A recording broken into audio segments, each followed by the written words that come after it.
ലോകത്ത് ഏറ്റവും കൂടുതൽ മനുഷ്യർ എങ്ങനെയാണ് മരിക്കുന്നതെന്നറിയാമോ? ഏത് രോഗമാണ് അവരെ കാർന്ന് തിന്നുന്നതെന്ന്?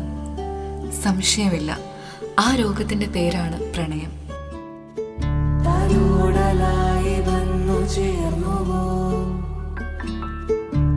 എല്ലാം അറിഞ്ഞിട്ടും ആ രോഗത്തിലേക്ക് മനുഷ്യരെല്ലാം ആവേശത്തോടെ പറക്കുകയാണ്. വെളിച്ചത്തിലേക്ക് ഈയാമ്പാറ്റകൾ പറക്കുന്നത് കണ്ടിട്ടില്ലേ? അതുപോലെ ഓരോ പുസ്തകം വായിക്കുമ്പോഴും നമ്മുടെ മനസ്സിൽ തറഞ്ഞു നിൽക്കുന്ന ചില വാചകങ്ങളുണ്ടാകും.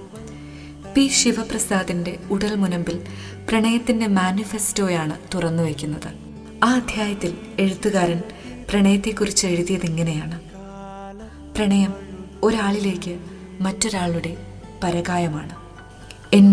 എൻ്റെ എന്ന ഇടങ്ങളിലൊക്കെയും മറ്റൊരാളുടെ സർവാധിപത്യം.